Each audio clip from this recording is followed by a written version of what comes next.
Hello, everybody, and welcome to a top 5 list with the TheMKninja.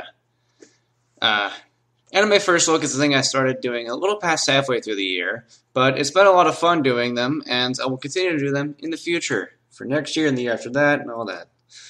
Sorry the one for K has been delayed, but I'm a bit lazy. Anyway, I know I've talked pretty much positively about every single one. The only one I really felt negative towards later on was Dragonaut, which turns out more annoying and went from kind of decent to pretty meh, hence, oh well. But I still feel more fondly towards some more than others. I also only did reviews and watched ones that I wanted to, not just anything, so that explains why it was positive, mostly. It just so happens that I chose, well, 9 out of 10 times. And thanks to this series, I've seen a lot of really good anime this year. Now, if you want to see more in-depth reasoning behind my liking for the shows on this list, or any of the shows, please check out the full reviews in the Anime First Look playlist. There are a few I didn't do a first look on that I saw, like Fate Zero and Fate Stay Unlimited Blade Works, The Devil is a Part-Timer, Do Ra Ra Ra and Do Ra Ra Ra X2, and Berserk. And won't be including those since I didn't review them, even though those shows are awesome and are definitely worth a watch. Anyway, this is just an end of the year celebration thing, basically. Thank you for almost 200 subs, and let's aim for maybe 500 by the end of 2016. Or maybe even 1,000. I don't know. Maybe. Anyway, let's get started with my top 5 favorite animes that I reviewed this year. Number 5. Spice and Wolf. It was a very hard choice, picking between this or Defrag. In the end, I loved both of them, but I felt Spice and Wolf was just a little stronger with a few less problems.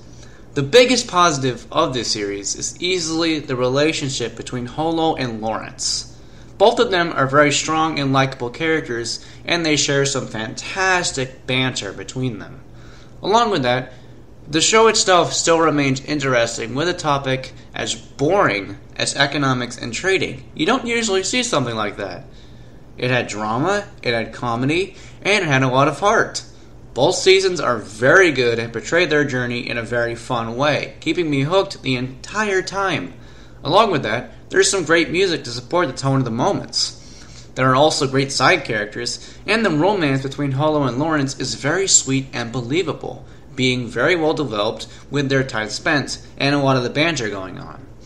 And when they finally kissed, to me, I was really happy. I thought it was very satisfying.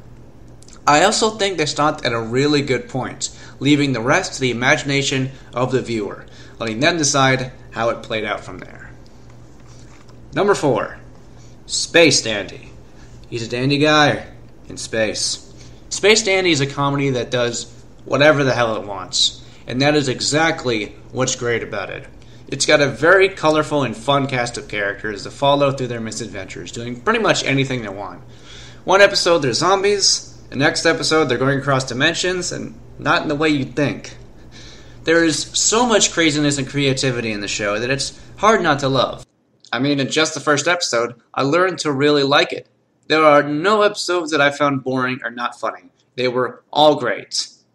Another great part of Space Dandy is its comedy. It is very funny and very well done, with a good range of character comedy, referential comedy, smart comedy, visual gags, and fourth wall breaks. And like I said, I really like these characters. I think Space Dandy has become one of my favorite characters ever. It's a very complete package, and one that I won't soon forget. Number 3. Sgt Frog. Yep, my first Anime First Look. And this one has similarities to Space Dandy. It has a space theme, it's a crazy comedy, and it does a lot with its characters. But I feel like Sgt Frog just did it better. It did the characters better, it did the jokes better, it did the idea better, and it just felt a little better. All of these characters are very fun and enjoyable, and there are a whole ton of them. And they're also all so good at making you laugh. The comedy is just awesome. They can throw 5 jokes at you in 1 minute, and they're all good. I had just had such a good time watching this. It took me back to when I read the manga in middle school. There were plenty of times where I actually almost fell out of my seat from laughing too much, because I had to pause the video, like crying and being like, oh, I gotta stop. There is a ton of referential humor, depending on which dub you watch. If you want references for Americans, watch it in English. For Japanese, watch Japanese dub. They also did fourth wall jokes, and funny enough, it has the same voice actor for the narrator as Space Dandy. The show isn't too well known, and I really want to change that, because Sgt. Frog deserves a lot more attention. Number 2. 7 Deadly Sins. Yeah, I like shonen. Deal with it.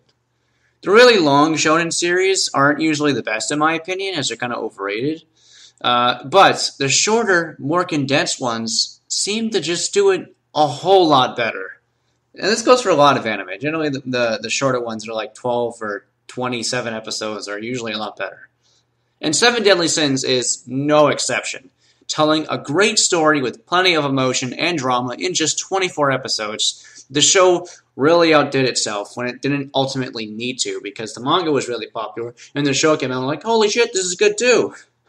The characters are diverse, fantastic, and well-developed, which is the show's biggest strength, the cast. They're all very enjoyable, and you learn to like pretty much all of them. It gives them very good backstories that help you feel for each and every single one of them, and makes the show more than just mindless fighting. But the fighting is fantastic and very well animated and very entertaining. And it also uses these characters' abilities so well. And sure, sometimes they use a power once and never use it again. But I don't really complain, because I never saw another time where it would have been ultimately super, super, super useful. It just could have made an extra move or something. So I don't really complain about that one. But the fighting, like I said, awesome. The main villain is intimidating, and the pacing I think is pretty good. The animation is great, the voice acting is really good, and it's so entertaining and fun. 7 Deadly Sins has a great range of action, comedy, and drama that really helps it stick out and be very enjoyable. Number 1. Kill La Kill. I was pretty late to the party on this one, I know, but I'm glad I made it to the party at all. Like I say, better late than never. Because Kill La Kill is fucking amazing. Most of the people who recommended it to me said it was because I love Gurren Lagann. It has a lot of the same writers, and the animation feels pretty similar and stuff like that. And, well, now I love Kill La Kill too. It's one of my top 5 favorites. And for a lot of the same reasons that I love Gurren Lagann, but kind of different. Kill La Kill has an awesome story with a lot of twists and turns that are very good and welcomed. The animation is a huge part of its character, as it's zany and crazy to the goddamn extreme. And so is the show. It is a roller coaster of insane epicness that just doesn't want to stop, and I don't want it to stop. It has a ton of really good action, utilizing these suits and these powers to their fullest, and even helping the characters evolve a bit. Speaking of which, the characters, they're all really good. They have great development, great personalities, they're diverse, I love their designs, and each and every single one of them is enjoyable. I don't hate any of them. Music is also really good.